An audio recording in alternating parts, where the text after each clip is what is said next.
Hi, this is Peter Smallage. I'm the New York State Extension Forester, and I want to continue our conversation about how to describe a woodlot based on point sampling.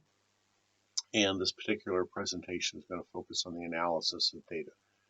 Previous presentation described the process to collect the data and covered many of the questions you might have about why you would want to describe a woodland quantitatively or numerically, and what exactly you want to measure.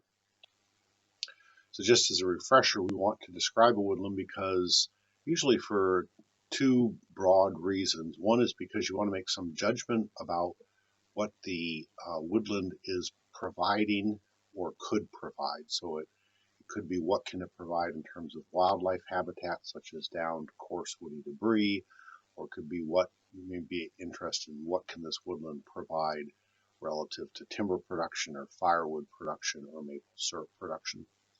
The other quantitative outcome for describing the woodland is to be able to make judgments about management. And that's what we're going to be focusing our conversation on, is if we wanted to manage, what kinds of data do we need, and then how do we represent that in a way that we can make decisions.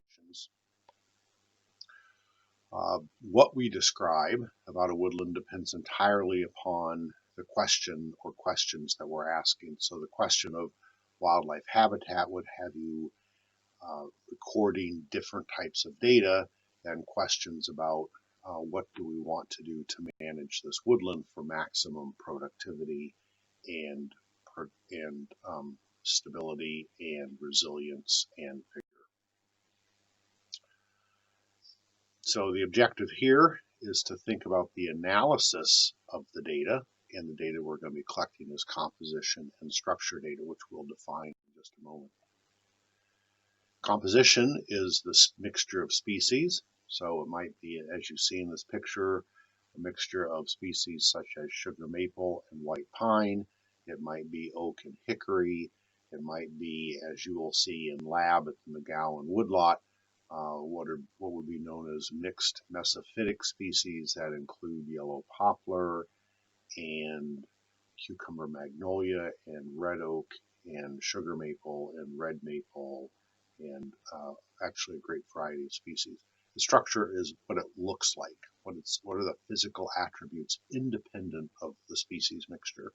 So what's the average tree diameter, the upper and lower ends of tree diameters, and what's the basal area? So that might be a basal area per tree, but what we're thinking about is the basal area per acre.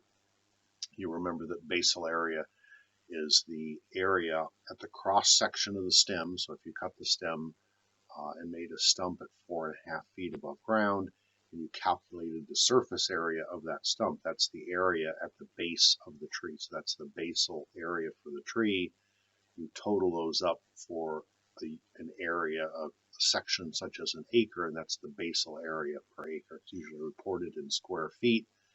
And for most eastern hardwoods, northeastern hardwoods, it's going to be in woodlots that have little or no management, is going to be between 80 or 90 square feet and 180 square feet. So usually you think 100 to 150 square feet per acre. Those two quantitative metrics that we have total are the trees per acre and the basal area per acre. So these are independent of species. In order to be thinking about, and just to simplify this for the purposes of the lab, we're going to be aggregating eventually all of the species data together. And when we have the trees per acre and the basal area per acre, that results in a way to represent stocking on what's called a stocking chart. This is an example of a stocking chart for northern hardwoods, so that this is useful in areas where we have forest canopies that are dominated by beech, birch, and maple.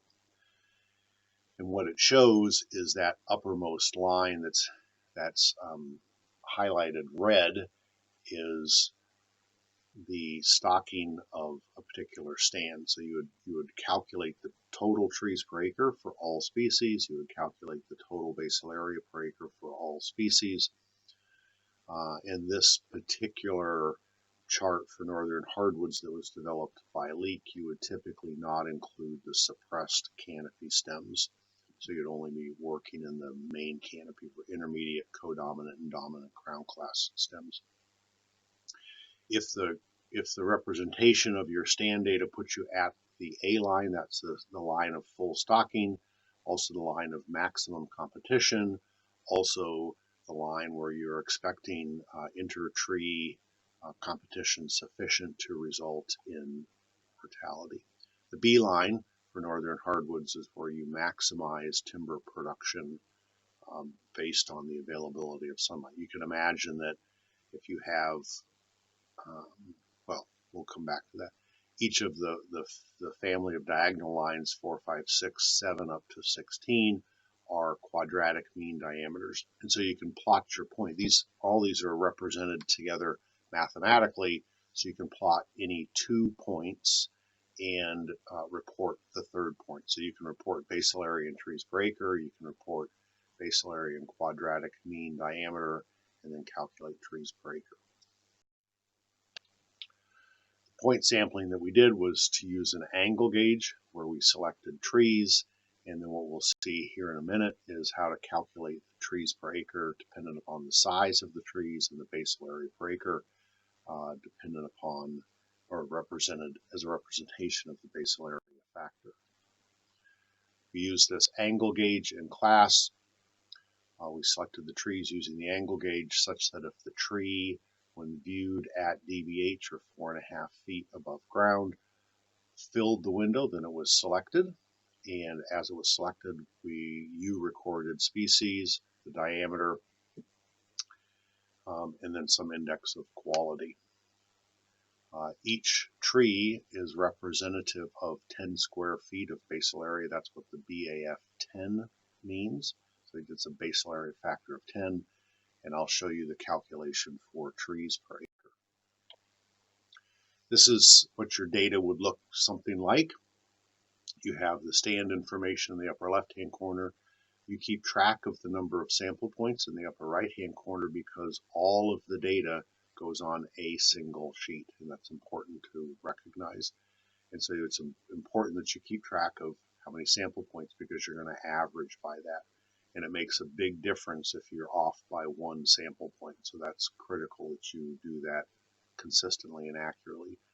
And then you simply use your angle gauge to select stems, and you record those stems by a diameter class using a dot dash recording system. So each stem that you select is a dot for the first 4, and then it's a line for the next 4, and then it's an X in the middle for the last 2 makes 10, and then you start another dot dash system. So you can see that in the 14 to 15.9 column for the red oak number of acceptable stems, there were 10 red oak in that 14 to 15.9 category. Whereas for red oak acceptable in 6 to 7.9, there were only 2 stems. Now this is the number of stems that were found on 6 points. So we're going to average those across 6 points. And this table is set up so that you would calculate basal area by going to the right, and you'll calculate number of trees per acre by going down in the columns. The formula is at the bottom. So if we zoom in just on the sugar maple part of this, you can see the formula is the number of stems per diameter class times the trees per acre multiplier, and then all of that divided by the number of sample points. Basal area per acre is the total number of trees times the basal area factor divided by the number of sample points. So you can see the number of sample points is important to have.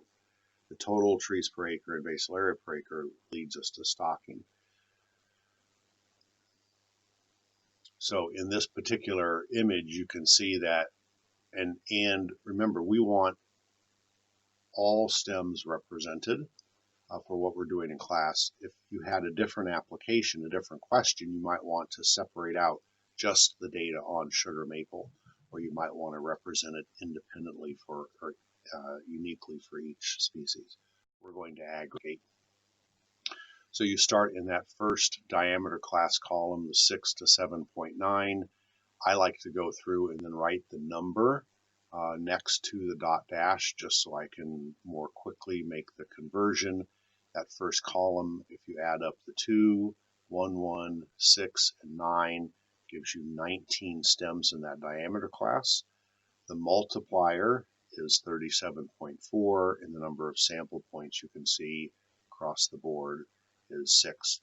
So we take 19 times 37.4, divide that by 6, and we end up with 118.4. Let's keep it one significant digit, which will eventually drop because we don't have portions of trees. So we'll either round up or round down.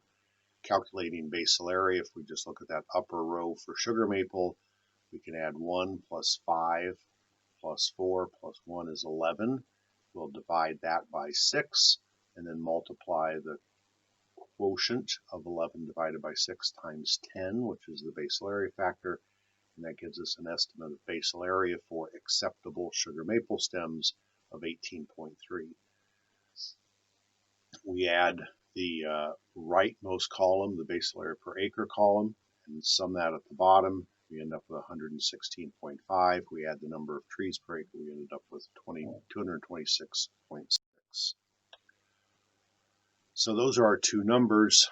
Remember, with stand stocking is we're trying to think about the capacity of a soil to carry a certain and the capacity of sunlight on an acre to support the growth and development of trees. And there's a lot of information about how to use the stocking chart for the selection and thinning of trees.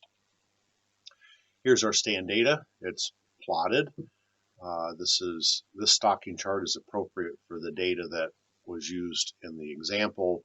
You will use a different stocking chart for where you're going to be working. But what this shows us is that we have data that represents a stand that's very close to maximum competition, and if we wanted to increase the growth rates of those trees, we could thin. So we'd select some trees for cutting, and we'd select other trees to leave behind, and we would try to cut enough trees so that we would move that position of that dot closer to the B line.